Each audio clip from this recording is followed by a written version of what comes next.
তো তোমার যেই মাযহাব মানতে গেলে রাসূলের সুন্নাহকে হত্যা করা লাগে, সেই মাযহাব মাটির উপরে থাকার চাইতে মাটির নিচে যাওয়া ভালো। মাযহাব মানো বেটা। মাযহাব কাকে বলে? মাযহাব কি? হুজুর কি? যেখানে মুহাম্মদ সাল্লাল্লাহু আলাইহি ওয়াসাল্লাম বলেছেন লা সালাতা লিমান লাম ইয়াকরা বিফাতিহাতিল কিতাব, আকাশের নিচে জমিনের উপরে সবচেয়ে দামি মানুষ, নম্র মানুষ, ভদ্র মানুষ, সর্বশ্রেষ্ঠ নবী ও রাসূল, যার তাকওয়ার সাথে, যার পরহেজগারিতার সাথে পৃথিবীর কোনো মানুষের পরহেজগারিতা টিকে না, এমন শ্রেষ্ঠ মানুষ আল্লাহর পক্ষ থেকে মনোনীত রাসূল, তিনি দ্ব্যর্থহীন ভাষায় বলেছেন যে ব্যক্তি সালাতে সূরা ফাতিহা পড়ে না তার সালাত হয় না। সালাত একাকী হোক, সালাত জামাতে হোক, সালাত ফরজ হোক, সালাত সুন্নত হোক, সালাত তারাবি হোক, সালাত তাহাজ্জুদ হোক, সালাত ঈদাইন হোক, সালাত জানাজা হোক, যার নাম সালাত, সেখানেই সূরা ফাতিহা লাগবে। আর আপনি বলছেন মাযহাবে নাই তাই লাগবে না। এই মাযহাব থাকার চাইতে মাটির নিচে যাওয়া ভালো। বলেন কি আপনি? আপনি বলছেন ফিকি মাসালা হারামখোর। ফিকি মাসালার দোহাই দিয়ে আপনি রাসূলের সুন্নাহকে, রাসূলের হাদিসকে কবর দিলেন। এই হুজুরেরই বিচার হবে ইনশাআল্লাহ। কি বলছেন আপনি? আজ পর্যন্ত সমাধানই দিতে পারেননি। আজ পর্যন্ত সমাধানই দিতে পারলেন না। মাযহাবে নাই, অমুক আলেম বলেছে, অমুক মাযহাবে নাই, তাই আমরা মানি না। আশ্চর্য কথা। এত বোকা, এত গাধা হলে কি এত বোকা হয়?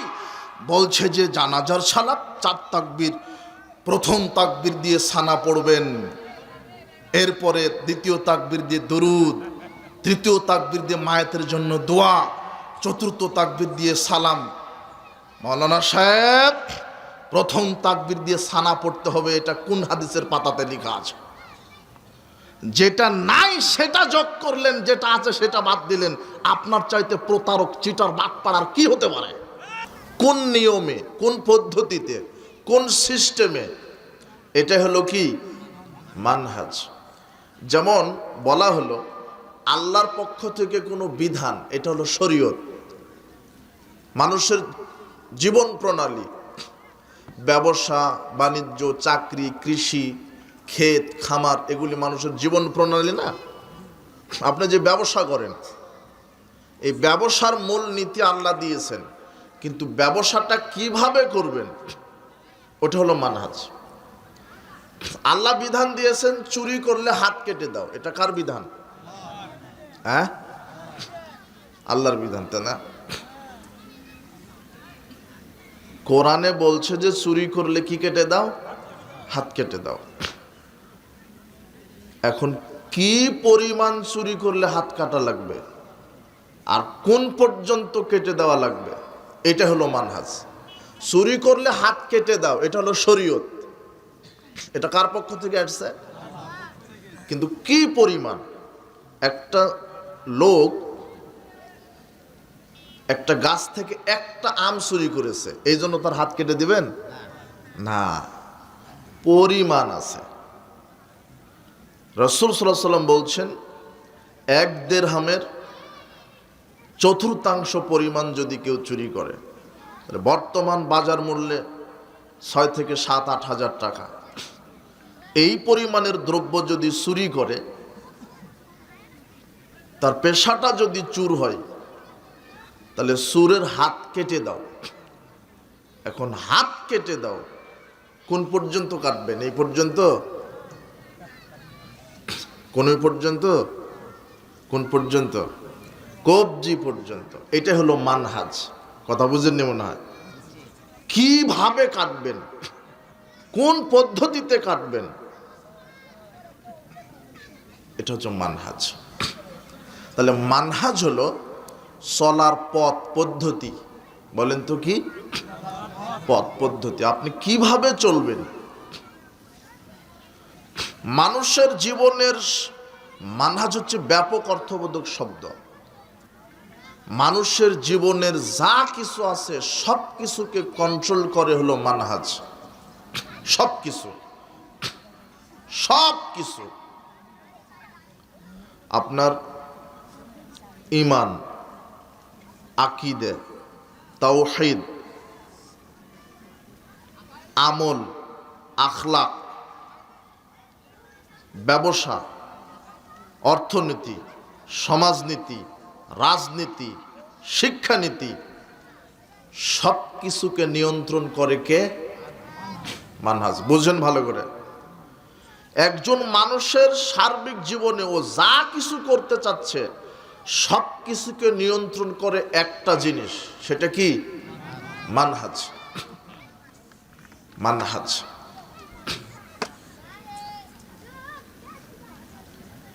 আর এই মানহাজটা হতে হবে সালাফদের মানহাজ। কাদের মানহাজ? সালাফ। মানহাজুস সালাফ। আর সালাফকে সমাজে নতুন নতুন শব্দ আছে, তাই না? বলে না যে সালাফি, সালাফ, আহলে সুন্নাহ ওয়াল জামা, এগুলি শব্দ আপনার পরিচিত, তাই না? কিন্তু আহলে সুন্নাহ ওয়াল জামা কাকে বলে? সালাফকে আর সালাফিকে। সালাফ আমাদের জন্য, সালাফ হচ্ছেন মুহাম্মদ সাল্লাল্লাহু আলাইহি সাল্লাম। সালাফ হলো আরবি শব্দ, এর বাংলা হচ্ছে পূর্বসূরি, পূর্বপুরুষ। পূর্বসূরি, পূর্বপুরুষ। ৬২৮৬ নম্বর হাদিস সহিহ বুখারীর মধ্যে আসছে, রাসূল সাল্লাল্লাহু আলাইহি সাল্লাম ফাতেমা রাদিয়াল্লাহু আনহাকে বলছেন, ফাত্তাকিল্লাহ ওয়াসবিরি। ফাতেমা, তুমি আল্লাহকে ভয় করো, ধৈর্য ধারণ করো। ফাইন্নী নি'মাস সালাফু আনা লাক। কেননা আমি হলাম তোমার জন্য উত্তম সালাফ। রাসূল সাল্লাল্লাহু আলাইহি সাল্লাম নিজেকে কি পরিচয় দিয়েছেন? সালাফ। সালাফ মানে পূর্বগামী, অগ্রগণ্য, পূর্বপুরুষ, পূর্বসূরি। তো আমাদের জন্য একজন মানুষ অনুসরণীয়, যে ব্যক্তির নাম কি? মুহাম্মদ সাল্লাল্লাহু আলাইহি সাল্লাম। তো উনি সালাফ। এরপরে আল্লাহ নবী বলছেন 2556 নম্বর হাদিস, 2256 নম্বর হাদিস সহিহ বুখারীর, খায়রুন নাসে কারনি। সর্বশ্রেষ্ঠ যুগ আমার যুগ। একথা কে বলছেন? রাসূল সাল্লাল্লাহু আলাইহি ওয়াসাল্লাম বলছেন, সর্বশ্রেষ্ঠ যুগ হচ্ছে আমার যুগের লোকেরা। সুম্মাল্লাযিনা ইয়ালুনাহুম, সুম্মাল্লাযিনা ইয়ালুনাহুম, তারপরের যুগ, তারপরে তারপরের যুগ। তার মানে আমার যুগের লোকেরা মানে সাহাবায়ে কেরাম। কারা? সাহাবীদের পরে তাবিগণ। যারা সাহাবীদেরকে অনুসরণ করেছে তাদেরকে বলা হয় তাবিঈ, আর যারা তাবিঈকে অনুসরণ করে তাদেরকে বলা হয় তাবে তাবি। তাহলে রাসূল সাল্লাল্লাহু আলাইহি সাল্লামের যুগের মানুষ, শ্রেষ্ঠ মানুষ, তারা হচ্ছেন সাহাবী, এরপরে তাবিগণ, তারপরে তাবে তাবিগণ। এই তিন যুগকে বলা হয় স্বর্ণযুগ। এই তিন যুগের মানুষকে রাসূল সাল্লাল্লাহু আলাইহি সাল্লাম অনুসরণ করতে বলেছেন। সাহাবায়ে কেরাম, তাবিগণ, তাবে তাবিগণ। রাসূল সাল্লাল্লাহু আলাইহি সাল্লাম নিজে সালাফদেরকে অনুসরণ করতে বলেছেন। আল্লাহ কোরআনে বলেছেন, সূরা তাওবা 100 নম্বর আয়াত, ওয়াস-সাবিকুনাল আউয়ালুনা মিনাল মুহাজিরিন ওয়াল আনসার। ঈমান আনয়নে অগ্রগণ্য হয়েছে মুহাজির এবং আনসার। তো মুহাজির আনসার কারা? সাহাবায়ে কেরাম না? যারা মক্কা থেকে হিজরত করে মদিনায় গেছেন আর হলো মুহাজির। আর এই মুহাজির সাহাবীদেরকে যারা সার্বিকভাবে সাহায্য করেছে তাদেরকে বলা হয় আনসার। তো আল্লাহ বলছেন ঈমান আনয়নে অগ্রগণ্য হয়েছে মুহাজির এবং আনসার। ওয়াল্লাযীনা তাবাউহুম বিইহসান। এরপর আল্লাহ বলছেন তারাও ঈমান আনয়নে অগ্রগণ্য হয়েছে যারা সাহাবীদেরকে অনুসরণ করবে। তাহলে আল্লাহ কাদেরকে অনুসরণ করতে বললেন? সাহাবীদেরকে। মনে রাখবেন। এরপরে সূরা নিসা 115 আয়াত, ওয়া মান ইউশাকিকির রাসূলা মিন বাদি মা তাবায়্যানা লাহুল হুদা। প্রকাশ্য হেদায়েত আসার পরে যারা রাসূলের বিরোধিতা করে, রাসূল সাল্লাল্লাহু আলাইহি ওয়াসাল্লাম থেকে স্পষ্ট প্রমাণিত হয়েছে শরীয়ত, ঈমান, আমল সব প্রমাণিত, এরপরও যারা রাসূলের শরীয়তকে মানে না, যারা রাসূলের সুন্নাহকে মানে না, ওয়া ইয়াত্তাবি গায়রা সাবিলিল মুমিনিন, এবং যারা সাহাবীদের পথের উল্টা চলে। কে বলছেন এটা? আল্লাহ। আল্লাহ বলছেন যারা রাসূলের সুন্নাহকে মানে না এবং যারা সাহাবীদের পথের উল্টা চলে, নোয়াল্লিহি, সে যেদিকে ফিরতে চায়, মা তাওয়াল্লা, আমি সেদিকেই তাদেরকে ফিরাবো, ওয়া নুসলিহি জাহান্নাম, অবশেষে আমি তাদেরকে জাহান্নামে আছাড় দিব। তার মানে যারা রাসূলের সুন্নাহ অনুযায়ী আমল করবে না এবং সালাফদের অনুসরণ করবে না, আল্লাহ তাদেরকে জাহান্নামে কি দিবেন? আছাড় দিবেন। কোরআন মাজিদের আয়াতেই দুইটা। আল্লাহ, রাসূল সাল্লাল্লাহু আলাইহি ওয়াসাল্লাম বলছেন তোমরা আমার যুগের মানুষকে অনুসরণ করো, সাহাবীদেরকে। আল্লাহ বলছেন তোমরা সাহাবীদেরকে অনুসরণ করো। সাহাবীদের নীতির পথের উল্টা যদি কেউ চলো, তাহলে আমি জাহান্নামে আছাড় দিব। এখন আল্লাহ বলছেন আমি তোমাদের প্রত্যেক নবী রাসূলকে এক একটা মানহাজ দিয়েছি। তো আমাদের নবী মুহাম্মদ সাল্লাল্লাহু আলাইহি ওয়াসাল্লামকে মানহাজ দিয়েছেন, দেননি? মানহাজ মানে চলার পথ। এই জন্য আমরা বলি মানহাজুস সালাফ। মানহাজ মানতে হবে, কিন্তু বাপ দাদার পীর ওলিয়া উলিয়া গাউস কুতুবের মানহাজ নয়, সরাসরি রাসূল সাল্লাল্লাহু আলাইহি ওয়াসাল্লাম এবং সাহাবীদের মানহাজ। কথা বুঝেছেন? দেখেন, মানহাজ মানে চলার পথ, পদ্ধতি, নীতি, সিস্টেম। আপনার জীবনের সব কিছু নিয়ন্ত্রণ করবে কে? মানহাজ। আপনার একটা বিষয় বলেন, ব্যবসা করবেন, তো ব্যবসাটা কিভাবে করবেন? আল্লাহ বলছেন এই যেই জিনিসটা খাওয়া হারাম তার ব্যবসা করা হারাম, এটা মানহাজ। যেটা খাওয়া হারাম তার ব্যবসা করা কি? হারাম। সুদ হারাম, সুদের ব্যবসা কি? হারাম। শুকর হারাম, শুকর ক্রয় বিক্রয় করা কি? রক্ত হারাম, রক্ত ক্রয় বিক্রয় করা কি? তাহলে এটা ব্যবসার ক্ষেত্রে মানহাজ। আল্লাহ বলছেন মাপে কম দিও না, খাদ্যে ভেজাল দিও না, প্রতারণা করো না, মুনাফাখুরি করো না, মজুদদারিতা করো না। তাহলে ব্যবসা যে করবেন, কাদের মানহাজ অনুযায়ী ব্যবসা করতে হবে? সালাফদের, সাহাবায়ে কেরাম, রাসূল সাল্লাল্লাহু আলাইহি ওয়াসাল্লাম কিভাবে করতে বলেছেন, এটা গেল। আচ্ছা, এগুলি রাখেন। আপনার মানুষের জীবনের সর্বশ্রেষ্ঠ সম্পদ হচ্ছে ঈমান। বলেন তো কি? ঈমান। আপনার এই ঈমানটাকেও নিয়ন্ত্রণ করে মানহাজ, মানহাজুস সালাফ। কাদের মানহাজ? সালাফদের মানহাজ। সালাফ কারা? রাসূল সাল্লাল্লাহু আলাইহি ওয়াসাল্লাম, সাহাবায়ে কেরাম, তাবেঈগণ, তাবেঈগণ। মনে থাকবে? এই চার শ্রেণীর লোকের মানহাজ অনুযায়ী যদি আপনার ঈমান, আমল, আকীদা মিলে যায়, তাহলে আপনি হবেন সফল। আর আপনার ঈমান, আমল, আকীদা সব কিছু যদি পাহাড় পরিমাণ করে ফেলেন, কিন্তু এই চার শ্রেণীর লোকদের সাথে যদি মিল না খায়, তাহলে ওই ঈমান আমল করে আপনাকে জাহান্নামে যেতে হবে। শোনেন, ধৈর্য লাগবে একটু। মানহাজুস সালাফ, আপনার মানুষের জীবনের সবচেয়ে বড় মূল্যবান সম্পদ কি? ঈমান। এই ঈমানটাকেও কন্ট্রোল করবে, নিয়ন্ত্রণ করবে কি? মানহাজ। কাদের মানহাজ? মানহাজুস সালাফ। আচ্ছা, ঈমান মানে আপনারটাই ধরি, বিশ্বাস। আমানতু বিল্লাহ, ঈমানের রুকন কয়টি? 6টি। তার 1 নাম্বার আমানতু বিল্লাহ। কার প্রতি ঈমান? বিশ্বাস। এখন এই খুঁটিটাও বলছে আমানতু বিল্লাহ, এই খুঁটিটাও বলেছে আমানতু বিল্লাহ।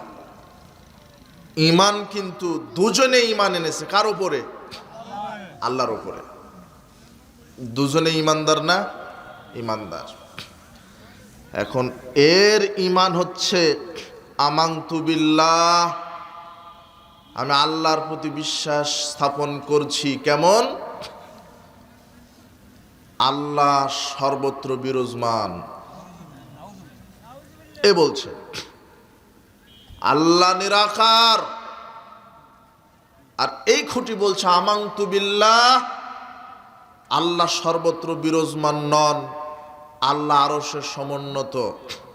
আল্লাহ নিরাকার নন, আল্লাহর আকার আছে, হাত আছে, পা আছে, চক্ষু আছে, চেহারা আছে।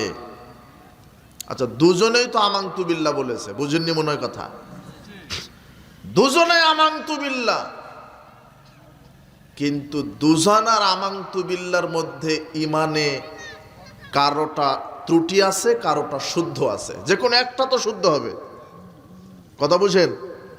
এও বলেছে আমানতু বিল্লাহ, কিন্তু এর ইমানে আল্লাহ নিরাকার, এর ইমানে আল্লাহ সর্বত্র বিরাজমান, আর এর ইমানে আল্লাহ আরশে সমুন্নত, এর ইমানে আল্লাহর আকার। তাহলে বোঝা যাচ্ছে যে এক একজন মানুষের ইমান আল্লাহর ব্যাপারে এক এক রকমের, তাই না? এখন আপনাকে আসতে হবে, এই ইমানটা নিয়ন্ত্রণ করবে একটা জিনিস, বলেন তো সেটা কি? মানহাজ। আর এইটাই হতে হবে মানহাজুস সালাফ। এখন ওই সালাফদের মানহাজ আল্লাহ বলছেন ইয়া আইয়ুহাল্লাযীনা আমানু আতিউল্লাহ ওয়া আতিউর রাসূল। আল্লাহ বলছেন রাসূলের আনুগত্য করো। আল্লাহ বলছেন মাইয়ুতিউর রাসূলা ফাকাদ আতা আল্লাহ, যে রাসূলের আনুগত্য করলো সে স্বয়ং আল্লাহরই আনুগত্য করলো। তাহলে রাসূলকে, রাসূলের মানহাজ দেখতে হবে, সাহাবীদের মানহাজ দেখতে হবে, তাবিঈগণের মানহাজ দেখতে হবে। কিসের ব্যাপারে? আল্লাহর প্রতি ঈমানের ব্যাপারে। এইবারে দেখেন, বুঝেন, সূরা বাকারা 137 আয়াত। আপনার ঈমানকে নিয়ন্ত্রণ করছে কে? মানহাজ। আর এই কাদের মানহাজ? সেটা সালাফদের মানহাজ। আর সালাফ মানে মুহাম্মদ সাল্লাল্লাহু আলাইহি ওয়াসাল্লাম, সাহাবায়ে কেরাম, তাবিঈগণ, তাবিঈগণ। কথা বুঝেননি? এই কথা আল্লাহও বলছেন। ঈমান আনলে হবে না, ঈমান আনতে হবে মুহাম্মদ সাল্লাল্লাহু আলাইহি ওয়াসাল্লাম এবং সাহাবীদের মতো করে। কাদের মতো করে? এটা কোরআন আল্লাহ বলছেন, সূরা বাকারা 137 আয়াত, 137 আয়াত। আল্লাহ বলছেন ফাইন আমানু বিমিসলি, ফাইন, সুতরাং যদি, আমানু, তারা ঈমান আনে, ফাইন আমানু বিমিসলি, ওই রকম করে, তার মতো করে, মা আমানতুম বিহ, আল্লাহ বলছেন তোমরা যেইভাবে আমার প্রতি বিশ্বাস স্থাপন করেছো, আমার প্রতি ঈমান এনেছো, এখানে তোমরা মানে কারা? রাসূল সাল্লাল্লাহু আলাইহি সাল্লাম এবং সাহাবায়ে কেরাম। বুঝেন ভালো করে। ফাইন আমানু বিমিসলি, যদি তারা ওই রকম ঈমান আনে। কি রকম? মা আমানতুম বিহ, যেমন তোমরা ঈমান এনেছো। এখানে তোমরা মানে কারা? হ্যাঁ, রাসূল সাল্লাল্লাহু আলাইহি সাল্লাম। এই আয়াতটা নাজিল হচ্ছে কার উপরে? মুহাম্মদ সাল্লাল্লাহু আলাইহি ওয়াসাল্লাম। আল্লাহ বলছেন শোনো মুহাম্মদ সাল্লাল্লাহু আলাইহি ওয়াসাল্লাম, যদি সারা পৃথিবীর মানুষ, যদি মানুষেরা ঈমান আনে ওই রকম, বিমিসলি, মিসলুন মানে কি? মতো, রকম। ফাইন আমানু বিমিসলি, যদি তারা ঈমান আনে ওই রকম মা আমানতুম বিহ, যেরকম তোমরা ঈমান এনেছো। আমি বোঝাতে পারছি কিনা? মানে আপনার ঈমানটা নিয়ন্ত্রণ করছে কি? মানহাজ। কাদের মানহাজ? সালাফদের। আল্লাহ এই কথা বলছেন, ফাইন আমানু বিমিসলিহ, যদি মানুষেরা ঈমান আনে মা আমানতুম বিহ, যেমন তোমরা ঈমান এনেছো, যেরকম ভাবে তোমরা ঈমান এনেছো ওইভাবেই যদি জনসাধারণ মানুষেরাও যদি ঈমান আনে ফাকাদ ইহতাদাউ, আমি আল্লাহ তাদের সবাইকে হেদায়েত দিয়ে দিব। তাহলে আল্লাহ বলছেন ঈমান আনতে হবে কাদের মতো করে? রাসূল সাল্লাল্লাহু আলাইহি ওয়াসাল্লাম সাহাবীদের মতো করে। এটা আল্লাহ শেখাচ্ছেন, যদি তোমরা ঈমান আনো, যদি তারা ঈমান আনে যেমন তোমরা ঈমান এনেছো। এখন এ বলছে আমানতু বিল্লাহ, এর আল্লাহর প্রতি বিশ্বাস মানে আল্লাহ নিরাকার, আল্লাহ সর্বত্র বিরাজমান। এর আমানতু বিল্লাহ আল্লাহ আকার, আল্লাহ আরশে সমুন্নত। দুজনেই বলছে আমানতু বিল্লাহ, দুজনেই বলেনি, দুজনেই আল্লাহকে বিশ্বাস করে। কিন্তু আল্লাহ বলছেন যদি তারা ঈমান আনে ওই রকম যেরকম তোমরা ঈমান এনেছো। তার মানে এখন দেখতে হবে সাহাবায়ে কেরাম আল্লাহর প্রতি কিভাবে ঈমান এনেছেন, দেখতে হবে না? এখন দেখেন, যে বলছে আল্লাহ নিরাকার, আল্লাহ বলছেন কোরআন মাজিদে সূরা সদের 38 নম্বর, সূরা 75 নম্বর আয়াত, ইয়া ইবলিস মা মানাকাং তাসজুদা লিমা খলাকতু বিয়াদাইয়া, হে ইবলিস, আমি যে আদমকে আমার 2 হাত দিয়ে তৈরি করলাম তাকে সেজদা দিতে তোমাকে কে বাধা দিল? আল্লাহর কয় হাত? বুঝেননি মনে হয় কথা। খলাকতু বিয়াদাইয়া, আমি আদমকে আমার 2 হাত দিয়ে তৈরি করেছি। কার 2 হাত? আল্লাহর কি আছে? এই আয়াতটা নাজিল হয়েছে কার উপরে? মুহাম্মদ সাল্লাল্লাহু আলাইহি ওয়াসাল্লাম বলবে। কাদের সময়ে? সাহাবীদের সময়ে। রাসূল সাল্লাল্লাহু আলাইহি ওয়াসাল্লাম সাহাবীদের ঈমান ছিল আল্লাহ নিরাকার নন, আল্লাহর কি আছে? আকার আছে। সূরা হুদের 37 আয়াত আল্লাহ বলছেন, নূহ ওয়াসনাইল ফুলকা বিআয়ুনিনা, হে নূহ তুমি আমার 2 চোখের সামনে নৌকা তৈরি করো। আল্লাহর কি আছে? চোখ আছে। এই আয়াত নাজিল হলো কার উপরে? মুহাম্মদ সাল্লাল্লাহু আলাইহি ওয়াসাল্লামের উপরে। এরপর আল্লাহ বলছেন, ইয়াওমা ইয়াকশাফান সাকি ওয়া ইউদআউনা ইলা সুজুদ ফালা ইয়াস্তাতিউন, বিচারের মাঠে আল্লাহ পায়ের নলা প্রকাশ করবেন। সূরা কলমের 42-43 আয়াত, কুল্লু মুমিন ওয়া মুমিনাতিন, প্রত্যেক মুমিন নারী পুরুষ সেজদা দিবে। এটা বুখারীর হাদিস। বিচারের মাঠে পায়ের নলা প্রকাশ করবেন, তাহলে আল্লাহর কি আছে? পা আছে। 4919 নম্বর হাদিস সহিহ বুখারীর মধ্যে আসছে, ফাম্মান নার ফালাতাম তালু হাত্তা ইয়াজলা রিজলাহু, জাহান্নাম ততক্ষণ পর্যন্ত পূর্ণ হবে না যতক্ষণ না আল্লাহ তার পা ঢুকিয়ে না দিবেন। কি আছে? এই হাদিসগুলি মুহাম্মদ সাল্লাল্লাহু আলাইহি ওয়াসাল্লাম বলছেন সাহাবীদের সামনে। তার মানে রাসূল সাল্লাল্লাহু আলাইহি ওয়াসাল্লামের নিজের ঈমান ছিল আল্লাহর আকার আছে, হাত আছে, পা আছে, সাহাবীদেরও বিশ্বাস ছিল। তাহলে আপনার ঈমানটা যদি সাহাবীদের মতো হয় ফাকাদ ইহতাদাউ, তাহলে আপনি হেদায়েতের উপরে আছেন। আর যদি আপনার ঈমান যদি হয় যে না আল্লাহ নিরাকার, তাহলে আপনি হেদায়েতের মধ্যে নাই। আপনার এই বিশ্বাসটাও নিয়ন্ত্রণ করলো কাদের মানহাজ? কি এগুলো কোরআনে নাই? আল্লাহর হাত আছে, পা আছে, চক্ষু আছে, চেহারা আছে। ফাইনামা তুয়াল্লু ফাসাম্মা ওয়াজহুল্লাহ, আল্লাহ বলছেন তোমরা যেদিকেই তাকাও সেদিকে আল্লাহর চেহারা রয়েছে। আল্লাহর কি আছে? চেহারা। এটা হলো সালাফদের আকীদা, সালাফদের বিশ্বাস। তাহলে ওরা সালাফ বলে না যে সালাফি, এখন সালাফিকে সালাফি। সালাফদের নীতি যারা জীবনে বাস্তবায়ন করে চলে এদেরকেই বলা হয় সালাফি। এক শ্রেণীর মোনাফেক বের হয়েছে যে সালাফি আহলে হাদিস বলা যাবে না, মুসলিম বলা লাগবে। বুঝেননি? তো মুসলিম যে বলবেন, কাদিয়ানিরাও তো মুসলিম, ওরাও তো মুসলিম দাবি করে, করে না? যারা শিয়া, রাফেজি শিয়া, তারাও বলে মুসলিম। এই যারা আউল ফাউল বাউল এরাও বলে মুসলিম। তা আপনি কোন মুসলিম হবেন? কাদিয়ানিদের আকীদা জানেন? গোলাম আহমদ কাদিয়ানি ভারতের কাদিয়ান শহর জন্মগ্রহণ করলেন। গোলাম আহমদ কাদিয়ানি নিজেকে প্রথমে ইমাম মাহাদি দাবি করলো, এরপরে নিজেকে ঈসা আলাইহিস সালাম দাবি করলো, এরপরে বললেন আমি শেষ নবী, আমার প্রতি যারা ঈমান আনবে না তারা কাফের।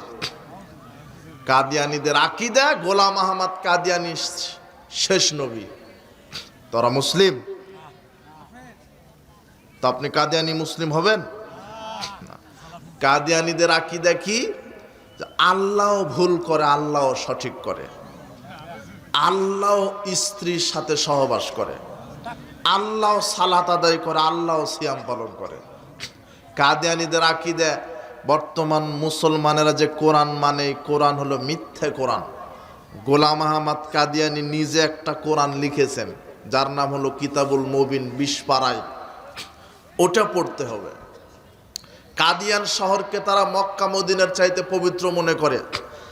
কাদিয়ানিদের আকীদা যে মক্কা কাবা ঘরে গেলে হজ হবে না, কাদিয়ান শহরে ওখানে তওয়াফ করলে হজ হবে। তো আপনি বলেন যে কাদিয়ানি মুসলিম। শিয়া যারা রাফেজি, এদের আকীদা এই যে ইরানের শিয়া, আপনি ইরানকে তো খুব মহব্বত করেন। এক শ্রেণীর কুশিক্ষিত বুদ্ধিজীবীরা বলছে ইরান একমাত্র দেশ পতিতালয় মুক্ত দেশ। হারামখোর, ইরান টোটাল দেশটাই পতিতালয়।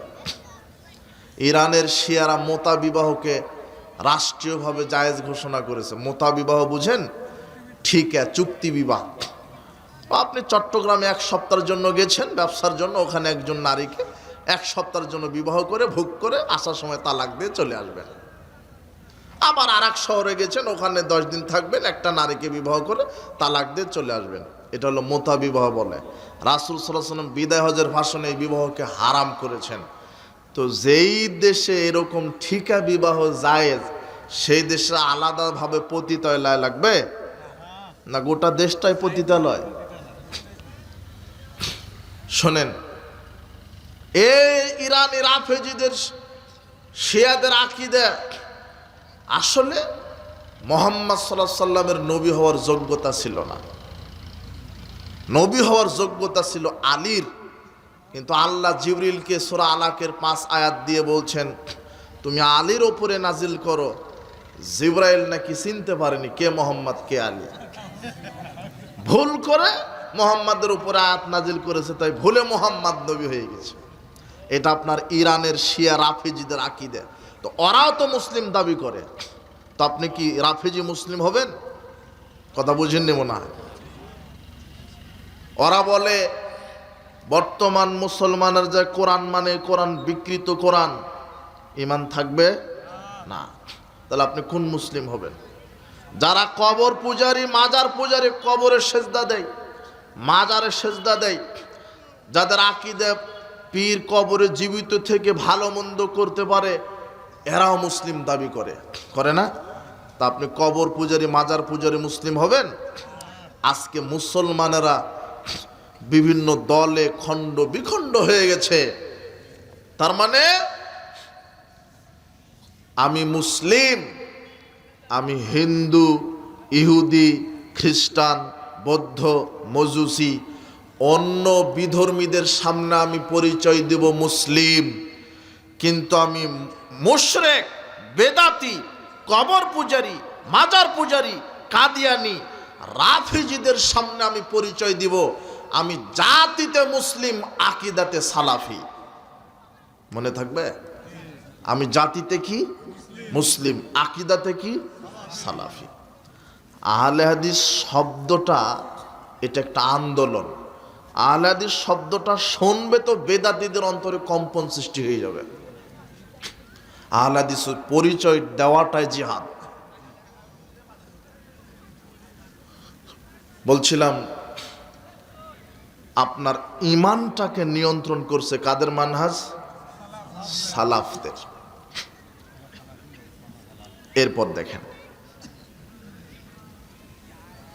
আল্লাহ সর্বত্র বিরাজমান, এই আকীদার লোক আছে না? আছে। সহিহ মুসলিম 537 নম্বর হাদিস, মুআবিয়া বিন হাকাম আস-সুলামি রাদিয়াল্লাহু আনহু বলছেন, কানাত লি জারিয়াতুন, আমার একটা দাসী ছিল, তারা গানামান লিকিবাল উহুদ ওয়াল জাওয়ানিয়া, উহুদ এবং জাওয়ানিয়া পাহাড়ের মাঝে আমার এক 8-10 বছরের দাসী মহিলা মেয়ে ছাগল চড়াতো আমার। ফাত্তালাতু যাতা ইয়াউমিন, আমি একদা লক্ষ্য করলাম যে দেখি তো দাসী আমার ঠিক মতো ছাগল চড়ায় না ফাঁকি দেয়। ফাইদা যাইবু কাযাবু বি শাতিম মিন গানামিহা, তা আমি লক্ষ্য করে দেখলাম হঠাৎ একটা নেকড়ে বাঘ শাকপাল থেকে একটা ছাগল ধরে নিয়ে চলে গেল। আনা রাজুলুম মিন বানি আদম, আমি তো আদমের সন্তান। আসাফু, আমি রাগান্বিত হয়ে গেলাম। কামায় আসাফুনা, যেমন আদমের বাচ্চারা রাগান্বিত হয়ে যায় আমিও রাগান্বিত হলাম। সাকাক্ত সাকাতান, রাগে আমার 8-10 বছরের দাসী মেয়ে বাচ্চাকে একটা চড় মেরে দিলাম। আমি এটাকে বড় অপরাধ মনে করলাম, অনুতপ অনুশোচনা করলাম। ইয়া রাসূলুল্লাহ আফালাউ তুকুহা, আমি কি দাসীকে মুক্ত করে দিলে পাপ ক্ষমা হবে? আল্লাহর নবী বলছেন তাকে আমার কাছে নিয়ে আসো। 8-10 বছরের দাসী মেয়ে বাচ্চাকে আমার কাছে নিয়ে আসো। ফাতাইতু বিহা, আমি তখন আমার দাসীকে রাসূলের কাছে নিয়ে আসলাম। রাসূল সাল্লাল্লাহু আলাইহি সাল্লামের সামনে যখনই আসলেন 8-10 বছরের মেয়ে বাচ্চা, ছোট্ট মানুষ, রাসূল সাল্লাল্লাহু আলাইহি সাল্লাম প্রথমেই জিজ্ঞাসা করলেন আইনাল্লাহ, আল্লাহ কোথায়? দেখেন ঈমান যাচাই করলেন, আকীদা বিশ্বাস যাচাই করলেন। রাসূল সাল্লাল্লাহু আলাইহি সাল্লাম এই দাসী ছাগলের রাখাল একে জিজ্ঞাসা করছেন আইনাল্লাহ, আল্লাহ কোথায়? তখন দাসী বলছে ফিস সামাই, আল্লাহ হলেন আকাশে। আল্লাহ কোথায়? আকাশে।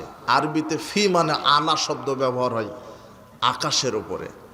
এটাই আল্লাহ কোরআনে বলছেন আর রহমান আলাল আরশে ইস্তাওয়া, রহমান হচ্ছে আরশে রয়েছেন, আরশে সমুন্নত। আল্লাহর নবী বলছেন মান আনা, আমি কে বলো?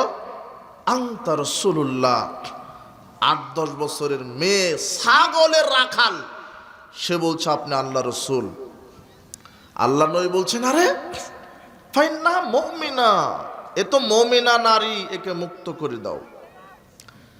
ছাগলের রাখালের আকীদা আল্লাহ আকাশে আরশে, আর তোমার এই দেশের কানা টেরা মুফতি বলছে যে আল্লাহ সব জায়গাতে। ও 36 বছর বুখারি পড়ায়, মুসলিম পড়ায়, এই হাদিসটা চার চোখে পড়ে না। কথা বুঝেননি মনে হয়? বুঝেন? কিছু বুঝেন? তাহলে সাহাবীদের বিশ্বাসটা ছিল আল্লাহ সর্বত্র বিরাজমান না আল্লাহ আকাশে? তাহলে আপনার বিশ্বাসটা সাহাবীদের মতো হবে না নিজের মতো হবে? কথা বুঝেননি মনে হয়?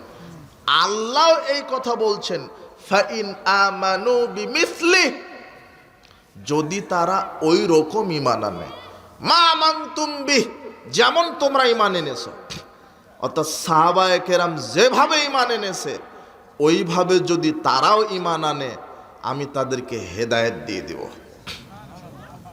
কথা বুঝেছেন? তাহলে এটা আল্লাহর প্রতি, শুধু আল্লাহর প্রতি বিশ্বাস। এই আল্লাহর প্রতি বিশ্বাসটা আপনার কাদের মতো হতে হবে? সাহাবীদের মতো। আমানতু বিল্লাহ, নবীর প্রতি বিশ্বাস আপনার কেমন? বলছে নবী নূরের তৈরি, বলছে না?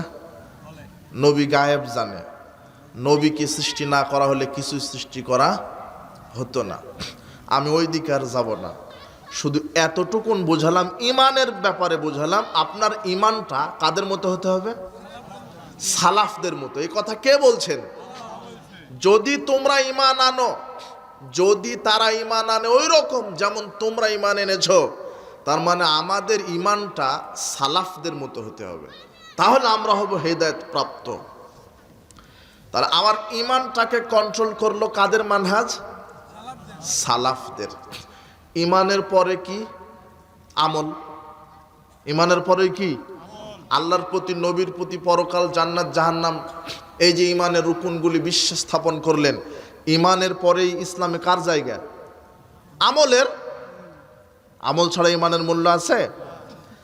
এই আমলটাও আমি বলেছি, মানুষের জীবনের সব কিছু কন্ট্রোল করবে কে? মানহাজ। তাহলে আপনার ইমানটা কন্ট্রোল হলো কি দ্বারা? মানহাজ।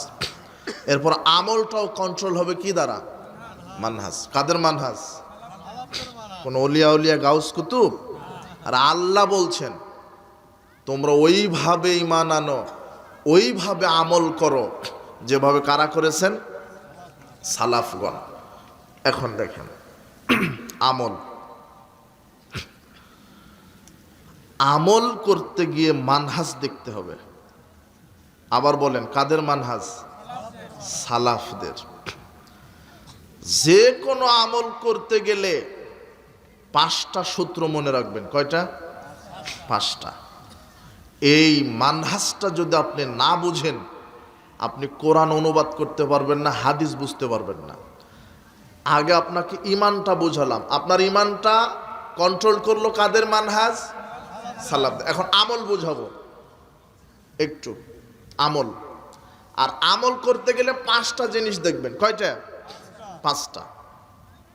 সবাই রেডি আছেন তো বোঝার জন্য? আমি বলেছি আজকে ওয়াজ না, একটু ক্লাসে বসেছেন, দার্সে, বিরক্ত লাগবে। আমল করতে গেলে 5টা জিনিস দেখবেন। 1, স্থান। স্থান, জায়গা। কি? যে কোনো আমল করবেন, যে একটা আমল করতে চাচ্ছেন, করার পূর্বে 5টা জিনিস মাথা আগে নিয়ে আসবেন। কয়টা জিনিস? 5টা। স্থান। স্থান 1। 2 সময়। 2 কি? সময়। 3 পরিমাণ। কি? পরিমাণ। 4 কারণ। কি? কারণ। 5 পদ্ধতি। কি? পদ্ধতি। এই 5টা দেখবেন যে কোনো আমল। আর আমলটা হতে হবে, এই আমলটা আপনার আমল কন্ট্রোল করবে কাদের মানহাজ? সালাফ। এখন প্রথমে কি বললাম? আমল করার পূর্বে কি দেখবেন? স্থান। মুখস্থ করা লাগবে স্থান। তাহলে কি আমল করতে গেলে যা স্থানের প্রয়োজন হয়? হজ। হজ করতে গেলে জায়গা লাগে, তাই না? বায়তুল মুকাররমে গিয়ে 7 তবক দিলে কবুল হজ হয়ে যাবে, তাই না? তো কি আপনি কি কন? তাবলিগ জামাতের হুজুর বলছে টঙ্গীতে 3 বার গেলে হজ। বুঝেননি মনে হয় কথা? কি বলছে না? টঙ্গীতে 3 বার গেলেই কি হজ। তোমার তাবলিগ জামাতের গরিব মানুষ, মানে পৃথিবীর সবচেয়ে গরিব মানুষ, মরা পর্যন্ত যেতেই থাকে, হজের 1 নেকি হবে না। শোনেন, এই শোনেন, আপনি শোনেন, এদিকে শোনেন। কত বড় সাহস হুজুরের, বলছে টঙ্গীর মাঠে গেলে হজ হবে। এই দেশে একটা কিতাব পাওয়া যায়, দাওয়াতে তাবলিগ। কি? দাওয়াতে তাবলিগ। আপনি ঢাকা বাংলা বাজারে যান, কাকরাইল মসজিদের যান, লাইব্রেরিতে গিয়ে বলেন যে দাওয়াতে তাবলিগ একটা বই দেন, ওরা বের করে দিবে। বইটা নিয়ে দেখবেন 85 পৃষ্ঠায় লেখা আছে প্রশ্নোত্তরে। বইটা প্রশ্নোত্তরে ইসলাম। প্রশ্ন আছে যে মক্কা মদিনা থেকে টঙ্গীর মাঠে ইজতেমায় আসে কেন? তখন মূর্তি সাহেব লিখছেন, মুফতি না, কে? মূর্তি। মূর্তি লিখছে, এখন উত্তর দিচ্ছে যে কাবা ঘরে 1 রাকাত সালাত আদায় করলে নেকি হয় 1,00,000 গুণ, আর টঙ্গীর মাঠে 1 রাকাত সালাত আদায় করলে নেকি হয় 49 কোটি গুণ। কি কোন? লেখা আছে। গাঁজা তো খাইছে, ঠিক আছে, ডেট ওভার হওয়া গাঁজা খেয়েছে, কথা বুঝেননি মনে হয়, ডেট ওভার হয়ে গেছিল। টাটকা ইবলিশের দালাল। কোথায়? কাবা ঘর, টঙ্গীর মাঠে। কেন? এই যুবক শোনো, তুমি যদি মরা পর্যন্ত কাবা ঘর তওয়াফ করো, হজের এক নেকি হবে না। কাবা ঘরে গেলেও হজ হবে না। 1 সেকেন্ডের জন্য হলেও আরাফার মাঠে পা দিতে হবে। আরাফার মাঠে পা না দেওয়া পর্যন্ত কি হবে না? হজের একটা নেকি হবে না। যেখানে আরাফার মাঠে পা না দিলে হজ হয় না, টঙ্গীর মাঠে গেলে হজ হয়। ধর্ম কি এতই পাগল? তার মানে আপনি হজ করবেন, স্থান দেখতে হবে। রাসূল সাল্লাল্লাহু আলাইহি সাল্লাম যেভাবে, যেই জায়গায়, যেই সময়ে, যেই কাজগুলি করেছে, আপনাকে হজে ওইভাবেই হজ করতে হবে। এটাই স্থান। কথা বুঝেছেন? স্থান। 2 নম্বর কি? সময়। জোহরের সালাতটা রাত 12টায় পড়ে দিবেন, হবে? জোহরের সময় কি করতে হবে? পড়তে হবে। এটা সময়। আচ্ছা, কুরবানি কিনেছেন, আপনার এই সবচেয়ে বড় কুরবানির হাট কি? আপনার এই গাইবান্ধা। আচ্ছা, 12 লক্ষ টাকা দিয়ে ষাঁড় কিনেছেন, গরু কিনেছেন, আরে উট কিনে নিয়ে আসছেন 25 লক্ষ 30 লক্ষ টাকা দিয়ে উট নিয়ে এসে হুজুরকে বলছেন, হুজুর ঈদের সালাত পরে আগে মাইরে দেন তো। কথা বুঝেননি? কুরবানি হবে না কেন? 30 লক্ষ টাকা দামের উট, ফতোয়া হুঁশ করে দেন। 30 লক্ষ টাকা দামের উট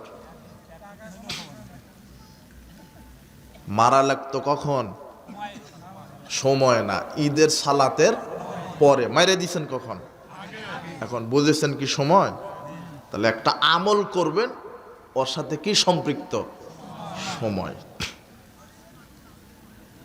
3 নম্বর কি? পরিমাণ। হ্যাঁ, মনে আছে, আমি বলে নিচ্ছি যাদের স্মরণ থাকে। পরিমাণ। এই যে রমাদান আসছে না, তারাবি 8 না 20, এটা লাগবে না? লাগে যাবে। দেখো, হুজুর দলিল দিচ্ছে সালাতুল লাইল মাসনা মাসনা, রাত্রের সালাত 2 করে। কয় করে? 2 করে। তার মানে এখন যত রাকাত 2 করে পারো মারো। এই যে দলিল পাওয়া গেছে, রাত্রের সালাত কয় রাকাত করে? 2 করে। বেটা, এটা হলো পদ্ধতি বোঝানো হয়েছে। রাসূল সাল্লাল্লাহু আলাইহি ওয়াসাল্লাম রাত্রের সালাত কিভাবে আদায় করেছেন? তিনি 2 রাকাত পড়ে সালাম ফিরিয়েছেন, 2 রাকাত পড়ে সালাম ফিরিয়েছেন। কিন্তু 2 করে কত রাকাত পড়েছেন? সর্বোচ্চ তিনি 13 রাকাত পড়েছেন রাত্রের সালাত। কত রাকাত? 13 রাকাত। 8 রাকাত তাহাজ্জুদ পড়লে 5 রাকাত বিতর পড়েছেন, 13 রাকাত হয়েছে। 12 রাকাত তাহাজ্জুদ পড়লে 1 রাকাত বিতর পড়েছেন, 13 রাকাত হয়েছে। 10 রাকাত তাহাজ্জুদ পড়লে 3 রাকাত বিতর পড়েছেন, 13 রাকাত হয়েছে। কথা বুঝেননি মনে হয়? সালাতুল লাইল মাসনা মাসনা, এই হাদিস দিয়ে আপনি রাত্রে বলছেন আরে 20 কেন, 42 মেরে দেন। এই যে দলিল পাওয়া গেছে সালাতুল লাইল কি মাসনা মাসনা, 2 করে। মাওলানা সাহেব, তাহলে ওই হাদিসের কি হবে? 3 জন লোক এসে বলছেন যে, একজন বলছে আমি ঘুমাবই না, সারা রাত তাহাজ্জুদ মারব। হাদিস জানেন না? সারা রাত। আর একজন বলছে বিবাহই করব না, বাচ্চা হবে, ব্যবসা বাণিজ্য করা লাগবে, ইবাদতে ঘাটতি হবে। আর একজন বলছে যে আমি প্রতিদিন সিয়াম রাখবো। উদ্দেশ্য ভালো না? ভালো, জান্নাত পাবে বেশি ইবাদত করলে। না আপনি যদি সালাতুল্লাইল মাসনা মাসনা হাদিস মেরে যদি সারা রাত ঘুমানো বাদ দিয়ে সালাত আদায় করেন তো আপনি রসুলের উম্মতি থাকবেন না। মুহাম্মদ সাল্লাল্লাহু আলাইহি বলছেন ফামান রাগিবান সুন্নতি ফালাইসা মিন্নি, যা আমার সুন্নাহ অনুযায়ী আমল করে না সে আমার উম্মত না। ওই তিনজন লোককে মুহাম্মদ সাল্লাল্লাহু আলাইহি ওয়াসাল্লাম বলছেন, এই আনতুমুল্লাযিনা কুলতুম কাযা কাযা, তোমরাই কি সেই তিনজন লোক যেই তিনজন লোক এই মন্তব্য করলে যে তুমি সারা রাত সালাত আদায় করবে, ঘুমাবে না, তুমি বিবাহই করবে না, তুমি 365 দিন সিয়াম রাখবে, সিয়াম ছাড়বে না। শোনো, আকাশের নিচে জমিনের উপরে আমার চাইতে আল্লাহ ভীরু পরহেজগার লোক কেউ নাই, লাকিন না সফতার, এরপর আমি সিয়াম রাখি, সিয়াম ছেড়ে দিই। ওসাল্লি আর কুদু, আমি রাত্রে সালাত আদায় করি, রাত আবার ঘুমাই, সারা রাত সালাত আদায় করি না। আরে মুহাম্মদ সাল্লাল্লাহু আলাইহি ওয়াসাল্লাম দুই করে সালাত আদায় করেছেন, সর্বোচ্চ 13। আপনাকে 13-র মধ্যেই থাকা লাগবে। মাসনা মাসনা দলিল দিয়ে যদি সারা রাত মেরে দেন ফালাইসা মিন্নি, আপনি কার উম্মত থাকবেন না। বুঝেছেন? পরিমাণ, যেই পরিমাণ করেছেন কে? মুহাম্মদ সাল্লাল্লাহু আলাইহি ওয়াসাল্লাম। এটাই হলো মানহাজ। আর একটা 4 নম্বর কি বলেছি? কারণ। 4 নম্বর কি? কারণ। আপনি যে আমলটা করছেন, শোনেন, দলিল থাকার পর আমল করা বিদআত। এটা কেমন হয়ে গেল না কথা? দলিল আছে তারপরও বিদআত মানে? দলিল আছে, কারণ। শোনেন, এদেশের অনেক মসজিদ আছে জুমার দিনে 2 আজান হয়।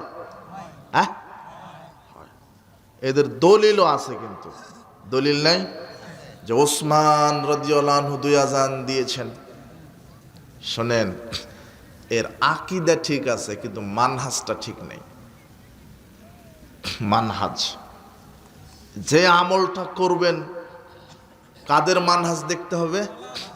সালাফদের। এখন আপনি বলবেন, হ্যাঁ সালাফ তো উসমান রাদিয়াল্লাহু আনহু, তিনি তো সালাফ, তিনি 2 আজান দিয়েছেন, তাই আমিও 2 আজান দেই। কিন্তু মানহাজ যে আপনার ঠিক নাই। আপনি যে আমলটা করছেন 2 আজান, দেখতে হবে উসমান রাদিয়াল্লাহু আনহু কি কারণে 2 আজান দিয়েছেন। কথা বুঝেননি? কি কারণ? ওই সময়তে ঘড়ি ছিল না, মাইক ছিল না, বাজারে ব্যবসা বাণিজ্যে মানুষ ব্যস্ত ছিল, সময় সম্পর্কে ধারণা ছিল না। তাই উসমান রাদিয়াল্লাহু আনহু তিনি রাষ্ট্রীয়ভাবে ইস্তেহাত করে যে যাক, মানুষ সময় সম্পর্কে জ্ঞান নেই, মাইক নেই, তাই তিনি রাষ্ট্রীয়ভাবে ফরমান জারি করলেন, যাও ওই অমুক বাজারে, জাওরা নামক বাজার, ওখানে মানুষ ব্যস্ত, কর্মব্যস্ত, ওখানে গিয়ে একটা আজান দিয়ে আসো। তাহলে এটা একটা কারণ। কথা বুঝেননি মনে হয়? কারণ। আর একটা বলেছি স্থান। কি স্থান? একটা আমল করলে কি দেখা লাগবে? রাসূল সাল্লাল্লাহু আলাইহি ওয়াসাল্লাম স্থানে করেছেন, আপনাকে সেই আমল সেই জায়গাতে। মানহাজ। তাহলে এখানে আজানে 2টা জিনিস দেখতে হবে, একটা কারণ, একটা স্থান। তাহলে উসমান রাদিয়াল্লাহু আনহু যেই কারণে দিয়েছেন, ওই কারণ যদি এখনো থাকে কোনো আপত্তি নাই। যদি ঘড়ি না থাকে আপনার এলাকায়, মাইক না থাকে, আর যদি ওই বাজারে মানুষ কর্মব্যস্ততা থাকে, তাহলে গ্রামের সর্দার বলবে যে বাজারে গিয়ে একটা আজান দিয়ে আসো। কিন্তু আপনার তো মানহাজ ঠিক নাই, মেরে দিলেন আজান। ওসমান রাদিয়াল্লাহু আনহু তিনিও নিজে মসজিদে 2 আজান দেন, আপনি যে উসমানের দলিল নিয়ে এসে 2টাই মেরে দিলেন মসজিদে। হলো? বুঝেননি মনে হয়? মানে ভ্যানের ইঞ্জিন আর এরোপ্লেনের বগি আর ট্রাক্টরের ফাল, 3টা নিয়ে এসে একটা আজব একটা যন্ত্র আবিষ্কার করে ফেলেছেন আপনি। কথা বুঝেননি? ও নিজেই বলছে উসমান 2 আজান দিয়েছে। বেকুব!